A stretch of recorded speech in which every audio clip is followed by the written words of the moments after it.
Different parts of Kentucky, we have been hit hard, and the whole state has been hit hard this last year. We are tough. We're going to make it, and we're going to do it together. All of us together, doing everything we can to help people make up for the damage that's been done. But knowing that structures are less important than people, we are glad everybody out there is safe. And from here, it's about digging out and rebuilding. All right, I want to talk for a minute about pandemic EBT. When schools moved to digital learning due to COVID-19, we knew we'd have to step up in new ways to provide for Kentucky's children with the kind of services they might normally receive from teachers, counselors, and cafeteria workers. One of our top priorities was to ensure that all Kentucky children, particularly those on free and reduced lunch, had access to food during the day. Today, I'm proud to share some good news about that effort. The Pandemic Electronic Benefit Transfers, known as PEBT funds, are now available for families throughout the rest of the 2020-2021 school year. Here are some important things to know about that extension. First, PEBT is approved for both public and private school students who receive free or reduced price meals through the National School Lunch Program and who are unable to attend school in person due to COVID-19 school closures since October. Eligible students and families don't have to do anything. Approval is automatic. There's no application process. Second, PEBT for this period will be added to the existing cards that those families already have. If you no longer have your card and your address is not changed, call 1-888-979-9949 to request a replacement card. If your address has changed, got to call a different number, 1-855-306-8959. Third point, the amount of assistance will vary depending on your school district's learning model. If your school district's exclusively operated a virtual-only learning model for all students in a given month, an eligible student will receive the equivalent of 20 days benefit.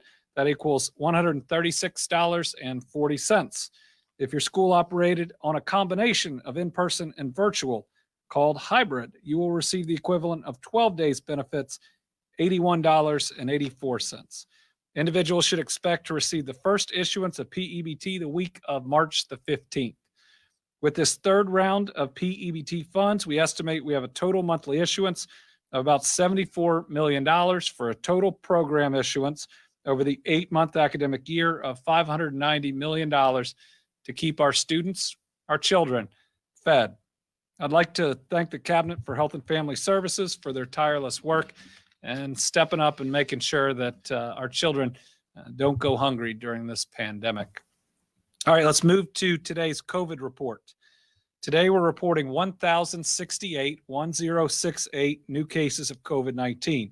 That is down from last week. It's up a little bit from the week before.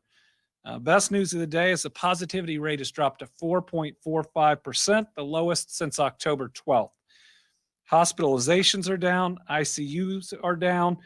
We have 12 more Kentuckians, though, on a ventilator due to COVID. So please be thinking and praying for them and their families. We also have 28 deaths that we're reporting today, one of our larger days in the last week or so. They include an 88-year-old woman from Boyle, a 66-year-old man from Carlisle, an 87-year-old woman from Davis, a 96-year-old woman from Fayette, a 59-year-old man from Floyd, an 83-year-old woman from Franklin County, 71-year-old woman from Fulton, 2 women from Graves County, ages 84 and 85, 2 women from Hardin County, ages 80 and 76. We lost a 76-year-old woman from Harlan, 72-year-old woman from Henderson, 2 Jefferson County women ages 85 and 91, and men ages 63 and 94.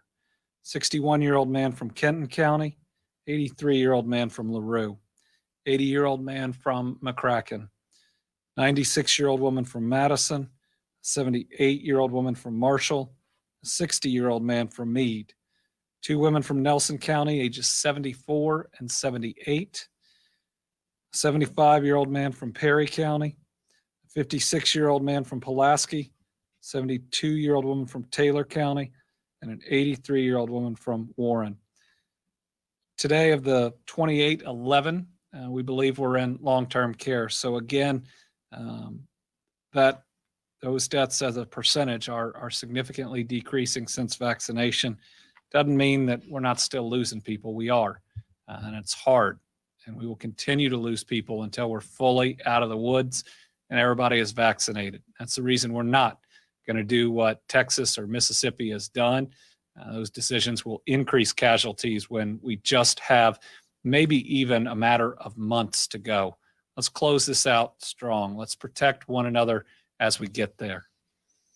Long-term care, 12 new residents testing positive, 8 new staff, 1 new death attributable to long-term care, at least 2 new facilities that have had a case. Let's look at vaccines, always something we're excited to look at. Table 1, the overall performance. We have now given at least the first shot of hope to 760,585 Kentuckians. Remember, through February, we have vaccinated 700,000 Kentuckians.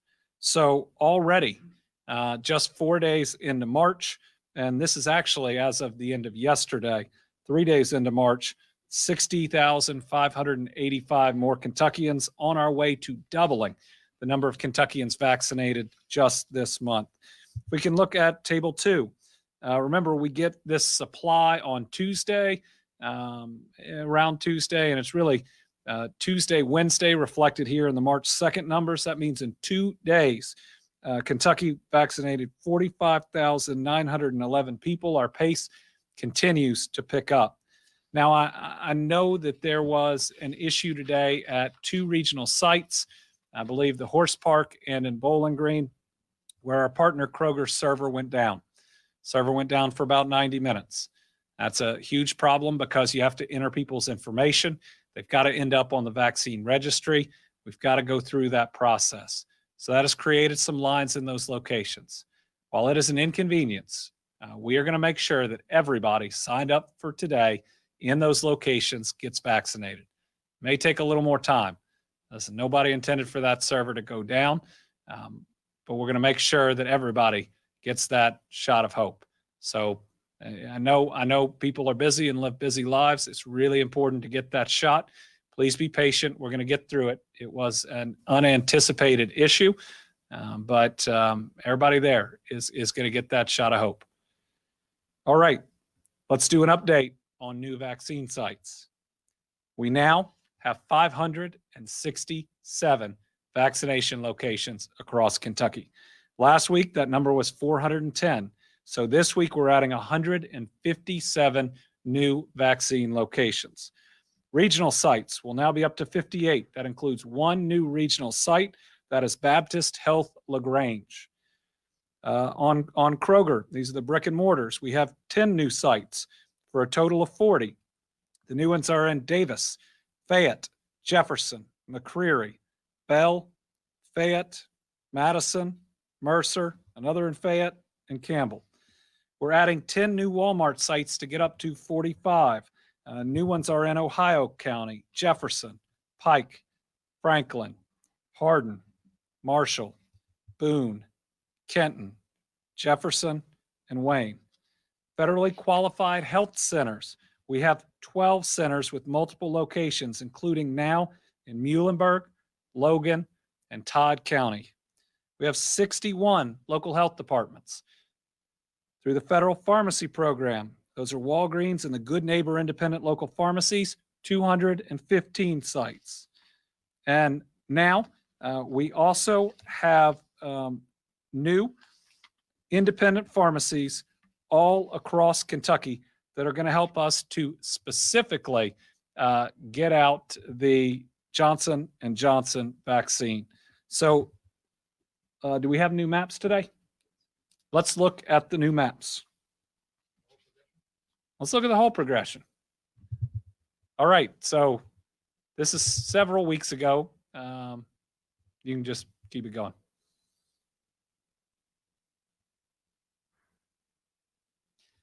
This means that vaccine locations are getting closer and closer and closer to you. So again, This is the infrastructure we have to build, because the president told us earlier this week that every adult who wants a shot can get their first shot of hope by the end of May. That means that we're going to vaccinate, provided we can get everybody interested, another 2.5 million people or so in the next 3 months. And if we do 700,000 this month, we'll only have to pick up our pace just a little bit more in the coming months. And this is going to help us do it. Now, our independent pharmacies, which stepped up for Johnson & Johnson, we're really excited about that program. Bear with them. They're going to get the first shipment, which is great. And then Johnson & Johnson is going to have a week where we don't get any product. And then they're going to significantly ramp up. So what you'll see is an initial outlay from some of those pharmacies, a period of time where they might not have any or as much, and then a whole lot more and a whole lot more and a whole lot more. The independent pharmacies will be a big part of our real ramping up and reaching hard to reach populations as well. All right, we'll now do a UI update with Amy Cubbage. Thank you, Governor. First, I want to announce some good news, I hope, for UI claimants. Due to some additional federal funding we've been able to procure, we will be opening a new call center in April, hopefully by the middle of April, but definitely by the end of April, we will have our new call center stood up. We are currently hiring for that call center, and as soon as those people are trained and we have everything in place, that will significantly increase our call capacity. This is just one of the ways we're trying to give you a better experience. Soon, our new user interface that we have been working on will be rolled out, and this will hopefully get us through to the point to where we can do the rebuild of the entire system that we're working through the bids on. So we hope that that's good news for people, and we will be seeing the benefit of that federal funding very shortly. Our numbers are also looking good. We're down to about 5% of the claims from 2020 that are still pending. But this leads us into the weekly fraud discussion. Of course, we all know fraud has been rampant in the program. Just so you have some idea of the scope of what we're talking about. Of the 60,000 or so pending claims from January and February, only about 18,000 of those have valid IDs that we have been able to determine. So that's about 72% of the pending claims we believe have possible fraud issues, and over 50% of the claims filed in January and February we believe are possibly fraudulent. Again, as we've discussed before, this is happening nationwide. It is not unique to Kentucky, but we are all, I wouldn't say struggling. I think Kentucky is doing a very good job of handling it, but it is taxing the system, and it does mean that our people have to spend their time segregating out those claims so we can focus on the valid ones. But we want to give you some more tools to make sure that your data is kept secure. We can go ahead and put up the first slide. One way that you can easily help keep your data secure is to make sure that the PIN number you're using, the 4-digit PIN, is a good, strong PIN. If you have not changed your PIN in a while, we would suggest that you go in and change that. It should be something that is not easy to guess. We can go on to the next slide. Please avoid simple numbers that are not, please avoid anything that's simple or anything that is tied to you, such as your birth date or your spouse's birthday, some segment of your social security number or your address.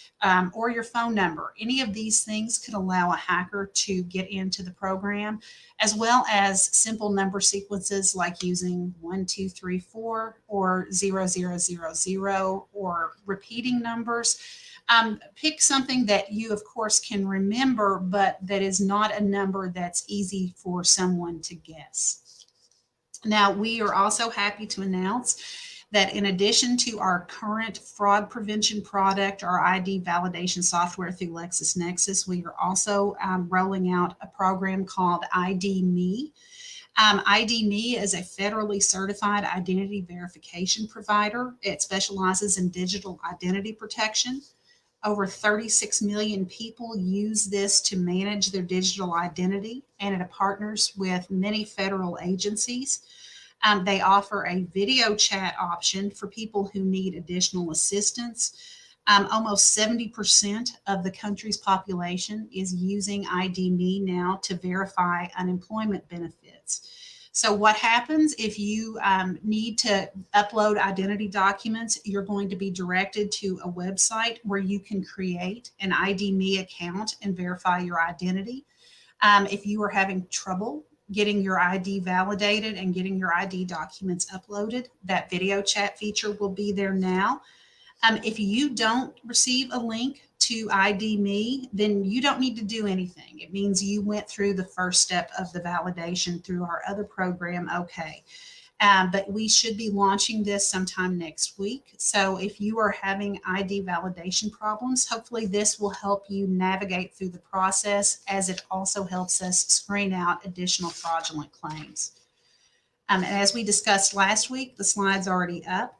We've updated our fraud form so that if you believe that a claim has been filed in your name fraudulently, or if you're an employer who has received notice of a claim, you can use this form now instead of using the email. You can see there on the screen, this is about halfway down on the kcc.ky.gov homepage, and it's the middle orange button there. Or you can go to the very bottom of the page. I believe this is on the next slide, and it's down there kind of in the menu. You can also click on report fraud there. This form will let us get all the information necessary to review the claim and stop any benefits that may have gone out. We still believe the vast majority of these claims are being caught by our ID validation software. A few sneak through. But we can use this to make sure everything is caught, and that we will flag that in our system. After they have reviewed the information, we will communicate with you and tell you that we have processed the form. Now, if you sent the email to the former email box that we had, you don't have to fill out this form again. We've obviously, with the volume of fraudulent claims we have received a lot of these reports. So we are working through them as quickly as we can. We will respond and get back to you. We have updated the fraud tips page on the KCC website, and there are recommendations there for you if you believe your identity has been stolen. We want to alert you to one more thing, and this is the next slide. This is a scam we have seen in other states, and unfortunately now we're seeing it here. This is where hopefully your social media savvy out there will help you. We now have a report of a fake Kentucky Career Center Facebook account. This is one, and there are a few telltale signs here. First, it is listed as a personal blog. Of course, the Kentucky Career Center social media accounts will be verified, and they will not be marked as a personal blog. You can see from the screenshot here too, person is reaching out and soliciting someone to send them their social security number and birth date information over social media. The Kentucky Career Center will never solicit you over social media. We will not ask for this type of personally identifiable information over social media, and we will never ask for a fee to work your claim. Some of these scammers out there will reach out pretending to be from the Career Center, from the Office of Unemployment, and they will ask for a fee. That is absolutely illegal, and if someone asks you for a fee, no, that is not allowed, number one, and that is not coming from the Career Center. So please make sure it's a verified Career Center account, and definitely don't send any kinds of this information to someone that has contacted you through social media. One last quick note, unless Congress acts this week, we know Senate is hearing the unemployment extension right now, but if that's not passed, next week in Kentucky will be the last week of the $300 supplement. If that is re-upped, we of course will keep paying that, and it should stay interrupted. So we will wait to see what Congress does. And if that is passed, we will keep those benefits flowing to you. That's all we have this week. All right. Thank you to Amy. We will now open it up to questions. We'll start with Sarah Ladd from the Courier-Journal. Yes, thank you. So can you give an update on the status of those 36,500 Johnson & Johnson doses of vaccine? Did they all reach their destinations in Kentucky? And then also, do you plan on signing House Bill 208? Thank you. Sarah, I signed House Bill 208 right before I came to give this briefing. Without it, our schools would have lost the dollars that they absolutely must have to provide for the education of our children. The Johnson & Johnson vaccines, we have not received any report of them not arriving. Today is Thursday. They should have gotten to each one of those locations, but we will check on that to give you full confirmation. But typically I hear about it if they don't reach any one location. And I think that they are not only there, I think that they are already getting in people's arms. Now, I know we've said this a number of times, 36,500 doses of Johnson & Johnson this week, 0 next week, and then the production will pick up from there. With the agreement between Johnson & Johnson and Merck, it's going to happen a lot faster. The 100 million doses that have been promised to the United States are going to happen by the end of May. And our timetable's picked up just about every time we've heard from the federal government. So we hope that can move even faster. Stu Johnson from WEKU. Thank you, Governor. Good afternoon. Regarding the flooding and the request for federal assistance, after the documentation is done and is sent off to FEMA, a twofold question: how far will the assistance go to help individual homeowners? And is there any concern that with the money that's been coming from Washington for coronavirus, that could affect what might be available for flood relief? I do not think that the amount coming from the federal government for coronavirus relief will impact flood relief at all. What will be available depends on if the president includes individual assistance in a presidential declaration. We are already pushing hard. We have called our contacts in this administration. We have asked the federal delegation via letter, which is what they requested, to push for it as well. And I know Michael Dossett is working to encourage people to send in the documentation that's needed. Do we still have Michael? All right, let's go over to him to fill in everything else. Thank you, Governor. The process for a federal declaration runs about 30 days. The first 15 days are the state's assessment and our county's assessments. We combine those. We invite the FEMA team in, and we agree on the assessment, in this case, for individual assistance. We submit the application, the governor signs it, and it goes up to FEMA Region 4, and then it makes its way to the president.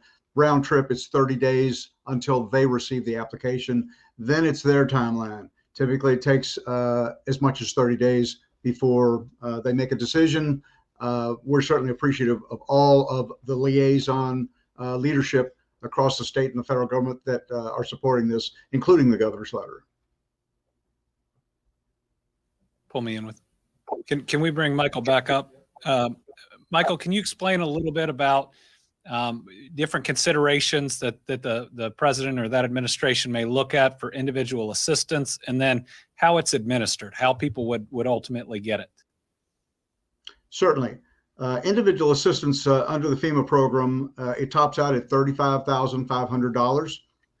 They do not write that amount to a homeowner. It is based on the impact, obviously, to the home, what was damaged. That includes a slightly different scale for mobile homes and then for conventional homes, but that's the total amount. Typically, once that claim is filed, we move that through the FEMA system. It goes up to FEMA Region 4 again, up through the process. Once a federal declaration is granted, then our recovery branch then receives the specific amounts that would be granted to each homeowner, and that's paid by a reimbursement process to FEMA. So can you also go over what each homeowner that has had their home impacted ought to be doing right now? Yes, sir. And this is extremely important. As Rocky first indicated, and we stressed this at the caucus yesterday and every time we're able to speak, the documentation that's so important are photos. It's easy to see a water line, and it doesn't matter whether you're in a brick and mortar home or any other type of facility, but photos are so critical. Photos of things that are destroyed, photos of appliances, photos of your furnishings, photos of HVAC. Everything that you can see that is damaged by water needs to be photographed and then archived for, actually, FEMA will come online and we'll, normally we walk door to door. In this case, it's going to be a while because we're still waiting for water to come down. But the most important part of the process is the documentation before FEMA arrives. All right, next is Tom Latek from Kentucky Today. Unless I asked all your questions, Tom. Almost, but not quite. I've had people asking me then a question that I can't answer, so I figure I'd throw it to you and Director Dossett. I've seen this, and the people tell me that they've seen it, and I'm sure you've seen it as well. Right before you get a landfalling hurricane, there's a federal disaster declaration already in place. So what's the difference between that done even before an event happens as having to wait a month or more for situations like what we're going through? Let's go to Director Dossett. Certainly a very good question. Those type declarations done in front of a major event are called verbal declarations. They basically request, the governor requests of the president an advance declaration, knowing that the damage is going to be so severe that the process is started beforehand. If you'll also notice, they move assets, they pre-stage assets in or near the state that's going to be impacted. In flooding events take, and this is unfortunate because of the suffering of our citizens in our counties, in the homes that are impacted. A flooding event takes on a whole different nature. It's slow moving in terms of when it leaves, and advanced declarations are not granted in any instance that I've seen. Melissa Patrick from Kentucky Health News. Hi, Governor. So in your discussions with the legislators, do you see any reasonable prospect of completely short-circuiting the lawsuit around the 3 bills that Judge Shepard just blocked? Or do you feel confident enough in your position to simply allow things to proceed? Well, I feel confident in our position. I do believe that a governor under the Constitution has and must have emergency powers to battle a pandemic like this. There's only one commander in chief, and ultimately this has to be an executive-driven response. That doesn't mean that we're not willing to talk to legislative leaders. We are. And I hope that we can have those conversations moving into the future. And my confidence in our position isn't going to prevent that from happening. And there have been good discussions primarily on other topics over the last several weeks. We've had a number of areas where we've been able to work together. You've seen some bipartisan bills pass, and I had a hand in some of those. And we've seen much better communication on a number of different areas that give me hope for better relationships moving forward. Now, I think we ought to also just acknowledge this has been an incredibly stressful time where we've had to take steps very quickly. Obviously, everybody's anxiety is up, and including mine. I'm not the only person in Frankfort that's had kids learning virtually at different points. And then everybody's life has been turned a little upside down. So hopefully the quality of our discussions can continue, and we can build some better relationships coming out of a pandemic. Obviously, that's a two-sided deal, but we see better reach out all the way around right now. John Boyle from WFPL. Hi, Governor. I know we only have a little bit of the data from what's happened so far this week, but just from those early looks, if you guys have gotten a little more narrow with the demographics that are being vaccinated so far, what are you guys seeing with the 1C groups? Have you seen people jumping at the opportunity to get it, or have you been seeing any sort of hesitancy? We have not reached hesitancy yet, and I don't think we will this month. I think we are still at that place where I think the vast majority of people want to get the vaccine and aren't hesitant for it. Now, with the pace that we're now going to see over the next 3 months, we're going to get to a point where we're going to have to really focus on hesitancy, which we have been, but we're going to very quickly get to a point where we have people rushing to get it, to where we're going to have to provide even more education that's out there. If you look at the concept that we could potentially provide, 2.5 million vaccines over the next 3 months, then we're a month and a half, 2 months from hitting that, 30% of the population. If you look at different polling that we're going to have to communicate with and continue to reassure. Now, I don't believe that the hesitancy is necessarily foundational, meaning I don't think that I think that it's soft hesitancy in that people are still wanting to watch and see what happens. I was actually hearing from some of our state agencies today about their response rate and what the reasons were, what people were saying. So I still have a lot of optimism that as more and more people get vaccinated, those hesitant will get in line to get it. And I also believe if and when the CDC comes out with new guidance for those that have been vaccinated, where you can do a little bit more, especially with other people that are vaccinated, it creates a really positive incentive. I was told the other day that Pfizer, by the end of the month, is going to submit their data on trials for kids 12 and up. And so we're also awaiting that and other information for those who currently aren't qualified to get the vaccine. But no, right now we still see appointments gobbled up as quickly as they come out. That's going to change really soon. If you've had a tough time getting an appointment, you're going to get one over the next 3 months, and it's going to open up real quickly. John Charlton from WHAS. Hi, Governor. Thanks for taking my questions. As you probably think or know, it's about unemployment. We're still receiving people reaching out to us complaining about the lack of communication. And in fact, I've been emailing the Labor Cabinet for the last couple of weeks for information with nothing happening, no responses, basically radio silence. And then on Tuesday, it looked like you read from a statement before the answering the question about phone appointments. Could you explain that? Can I explain the statement? Well, was that a statement? Well, when we get a question in that we know is about how many phone appointments here or there, I got to call the cabinet to know exactly how many appointments that we have and how people sign up for it. And I've got about 20-something thousand employees in a lot of different areas. And while I'm involved in wanting to see unemployment work better, I still need a lot of the technical data from them. So yes, I'll get answers that are sent to me from those that are working on it every single day. That's pretty normal.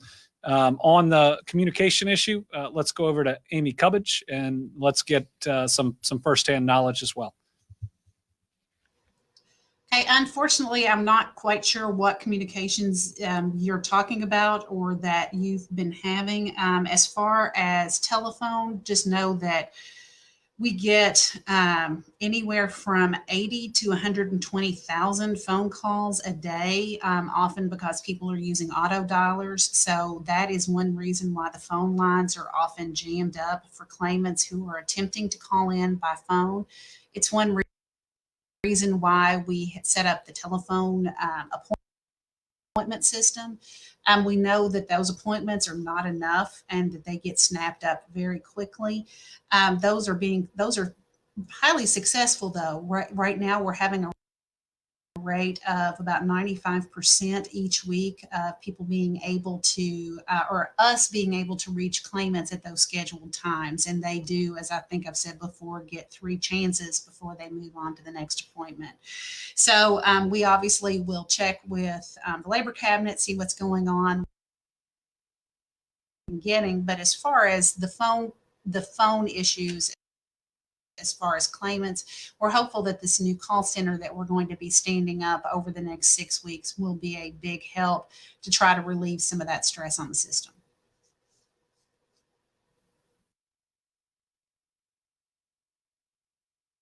One announcement that Amy made today, we are standing up a new call center that we are hiring people for right now.